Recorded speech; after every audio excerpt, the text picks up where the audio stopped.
It is now 2 years since Kenya Kwanza government of President William Ruto came into power. It is the time that the Kenyans should evaluate and reflect on the achievement and the failures of this government. The question that many Kenyans are asking is whether there have been any meaningful development or any realization that this government has done. We have all the sectors of this country economically collapsing. The agricultural sectors collapsed, the industrial sectors collapsed, the education sectors collapsed, and many more are following. The question we are asking is whether the Kenya Kwanza government is articulating the manifesto that it promised Kenyans that it will implement. We've not seen any sign or any single project that has succeeded under the Kenya Kwanza government. Even the housing project that the president talks of as his pet project, we cannot see whether it is really taking shape or not. I think it's very important for Kenyans to evaluate and to critically analyze this government. And I think this is also a lesson that in future, we don't need to elect candidates or presidential candidates or political leadership based on promises. I think it's important for Kenyans to reflect and look at the background, the credibility, and the experience of those politicians who are seeking leadership. As LDP, we appeal to Kenyans to use this as an occasion to reflect and to learn. And I hope when the elections come in 2027, Kenyans will not make the same mistake of electing people with dubious characters, people who will promise things that they cannot deliver. It is a responsibility of Kenya Kwanza government to deliver and to ensure service delivery, efficient service delivery to the people of Kenya.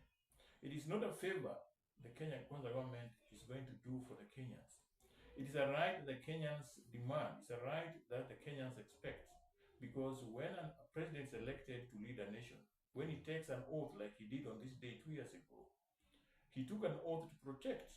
We are still seeing kidnappings by people whom we don't know that they are police or they are crooks or they are a mafia sort of gang. And yet the government is not giving a very clear impression or a clear position on who these people are. We have seen people missing. We don't know what happened to these people who are, arrested or kidnapped by police, and nobody knows where they're taken or where their whereabouts are. I think it is important for Kenyans to put the Kenya Kwanza government on track and to ensure that the government delivers on what it promised Kenyans two years ago. We are heading to the next elections, and I hope we will not make a mistake of electing leaders of similar character like the Kenya Kwanza regime, where we have a country being looted left, right. Corruption today in Kenya under the Kenya Kwanza government is something that not only Kenyans are scared of, but even foreigners who are looking forward to investing in this country cannot invest because they cannot trust whether the government will deliver. The taxes have been raised to an extent that majority of people cannot survive.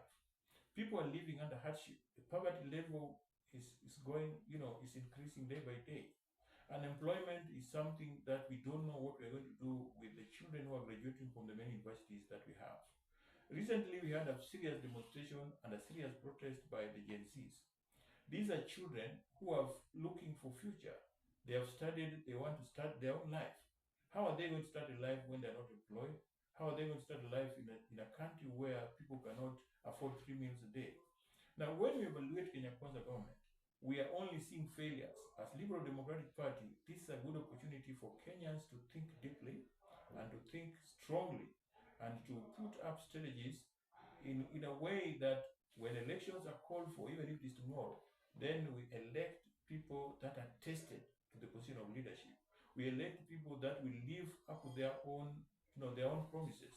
We have a government which is trading or surviving on lies. A lot of things are being promised. A lot of billions of shillings are being announced every day on projects which does not exist. And when you try to analyze some of those projects, then you find there's no project at all. They're even relaunching projects which were launched several years back. I think the Kenyans must wake up. The Kenyans must stand firm. And the civil society, the non-state actors, the private sector should not take this line down. It is important for us to wake up and wake up properly and put the government on its track to ensure that before we go for the next elections, they deliver the promises that they made to Kenya 2 years ago.